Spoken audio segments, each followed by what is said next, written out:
Comment créer une SARL en 2025? Dans ce guide complet, je vais te partager toutes les étapes pour monter ta société facilement, mais aussi les avantages et inconvénients de cette structure. Et si tu cherches une solution pour créer ta SARL sans exploser ton budget, reste bien jusqu'à la fin. Je vais te montrer comment le faire à moindre coût. Allez, on passe vite sur mon écran et je te montre tout ça. Dans cette vidéo, nous allons voir c'est quoi une SARL dans un premier temps.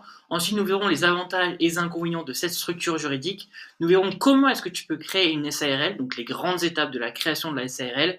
Et enfin, le service que je recommande pour créer une SARL en 2025. Alors déjà, dans un premier temps, c'est quoi une SARL? Donc une SARL, c'est une forme juridique d'entreprise très répandue en France et dans de nombreux pays. Effectivement, il y a énormément de gens qui se lancent SARL en France. Donc ça permet à plusieurs sociétés de créer une société avec une responsabilité limitée au montant de leur rapport. Concrètement, du coup, ça signifie que les associés ne sont pas responsables personnellement des dettes de la société au-delà de leurs rapports initiaux. Donc ça, c'est déjà une définition pour que tu puisses comprendre qu'est-ce que c'est concrètement qu'une SARL. Maintenant, voyons en détail les avantages de cette structure.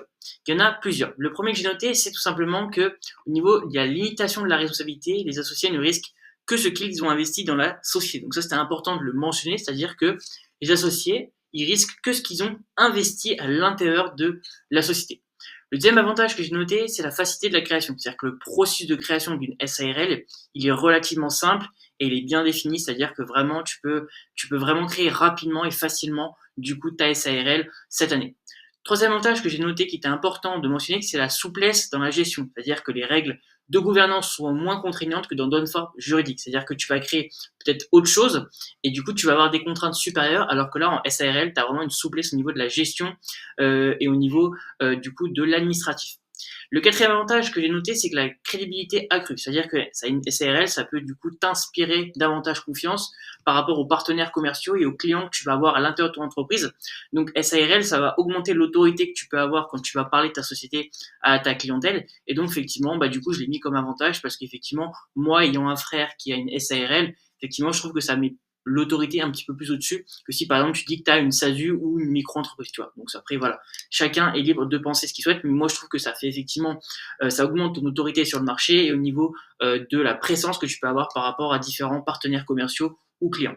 Cinquième avantage que j'ai noté, c'est qu'au niveau des charges sociales, c'est peu élevé. Donc ça, c'est intéressant, parce qu'en SARL, tu vas avoir des charges sociales qui vont être peu élevées par rapport à d'autres structures juridiques qui sont possibles de faire. Donc ça, c'était la liste d'avantages, j'en étais 5. C'est les grands principaux avantages que j'ai notés et qui étaient importants de mentionner dans cette vidéo. Après, il y en a plein d'autres, mais pour moi, c'est les 5 plus grands avantages à avoir une SARL aujourd'hui. Maintenant, on va parler des inconvénients que j'ai mis en avant. Donc les inconvénients, il y en a 4. Le premier, c'est le coût initial. Donc la création du SARL, ça implique des frais administratifs et parfois des honoraires d'avocat. Donc faire attention et bien savoir combien est-ce que ça va te coûter, tout simplement. Donc du coup, calculer du coup le coût de la création d'une SARL, du coup voir un petit peu au niveau des coûts combien ça peut coûter, faire une estimation. Je te laisse du coup voir de ton côté combien est-ce que tu aurais à du coup mettre dans la création de ta SARL. Le deuxième inconvénient que j'ai noté, c'était du coup la complexité administrative, c'est-à-dire que c'est bien que moins rigoureuse que d'autres formes juridiques, les obligations administratives restent présentes. Effectivement, c'est important de souligner, je crois que c'était un inconvénient, c'est-à-dire que on est en France, donc forcément, tu as une société, tu vas avoir effectivement quelques problèmes si on peut dire au niveau plutôt complexité administrative, et effectivement, une SARL, ça échappe pas aussi à l'administratif, il faut aussi faire ses déclarations en temps et en heure, et donc tu vas avoir également une complexité administrative à ce niveau-là. Le troisième inconvénient que j'ai noté qui était important de mentionner, c'est la responsabilité limitée relative. Donc dans certains cas, les associés peuvent être tenus responsables personnellement, notamment en cas de faute de gestion ou de garantie personnelle. Ça, c'est important de savoir que du coup, en cas de faute de gestion de garantie personnelle, les associés peuvent être tenus responsables personnellement. Donc faire attention à ce niveau-là, en tout cas, le savoir avant de créer ta SARL. Le quatrième inconvénient, c'est la fiscalité qui est moins avantageuse pour les dividendes. Effectivement, tu as une fiscalité qui est un petit peu moins avantageuse que d'autres statuts, comme par exemple la SASU. Donc après, à voir par rapport si c'est la bonne chose pour toi de démarrer en SARL et si tu souhaites du coup, au niveau des dividendes, avoir plus ou moins à la fin d'année les dividendes. Donc ça, c'est à voir de ton côté. Je te laisse du coup voir de ton côté et voir quelle est la meilleure option au niveau de ta structure juridique. Donc ça, c'était au niveau des inconvénients. Maintenant, on va voir du coup comment est-ce que tu peux créer une SARL. En tout cas, j'ai mentionné les grandes étapes de la création d'une SARL.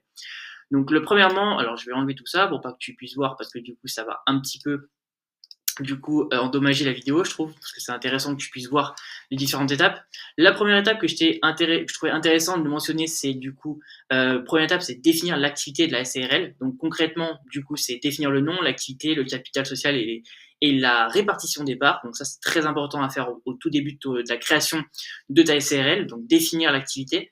Et après, nommer les gérants de la société. Donc ça, c'est très important à faire. Le nom, l'activité, le capital social, la répartition des parts et les gérants de la société. Deuxième grande étape, c'est rédiger les statuts de la SARL. Donc, rédiger les statuts de la SARL, c'est rédiger un document précisant le nom de l'entreprise, l'adresse du siège social, le capital social et la répartition et les règles de gestion. Donc ça, c'est les 4 étapes qu'il faut respecter dans la rédaction du document. Donc ça, c'est très important. C'est au niveau des statuts de la SARL, vraiment rédiger un document avec tout ce qu'il y a à l'intérieur. Troisième étape, déposer le capital social. Donc, quand je te parle de capital social, c'est ouvrir un compte bancaire. Donc, il faut que tu ouvres un compte bancaire soit en ligne dans une néobanque ou soit tu vas ouvrir un compte bancaire dans un compte bancaire classique, c'est-à-dire caisse d'épargne, Crédit Agricole, Banque Populaire, etc., etc. Et il faut que tu ouvres un compte bancaire professionnel et recevoir une attestation de dépôt de capital. Donc, ça, c'est très important à faire.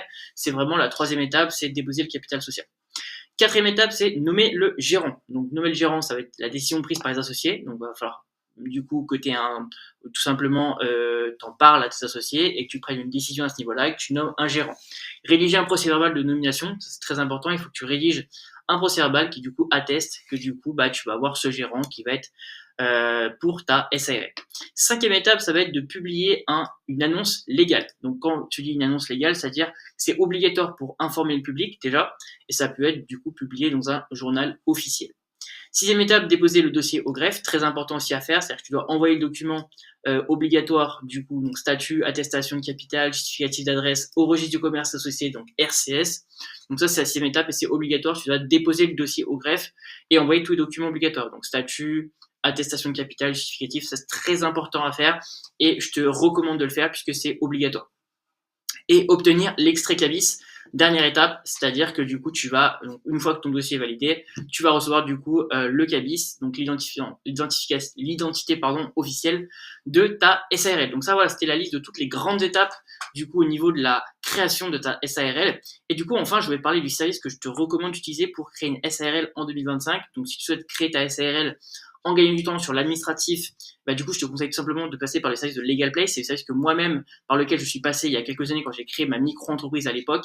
Et aujourd'hui, j'en suis vraiment intimement convaincu que c'est un outil qui va te permettre de gagner énormément de temps sur le côté administratif. Donc, si tu souhaites justement utiliser LegalPlay, je te conseille tout simplement de bénéficier de 15% de réduction sur la création de ta SARL.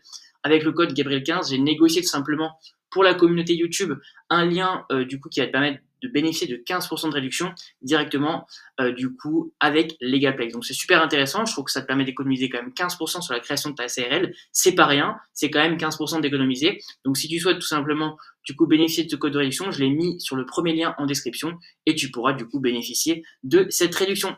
Et voilà, c'était une vidéo toute courte, mais j'espère qu'il t'a permis de prendre conscience de comment est-ce que tu peux créer une SARL en 2025. Et en tout cas, je te dis à très bientôt pour une prochaine vidéo.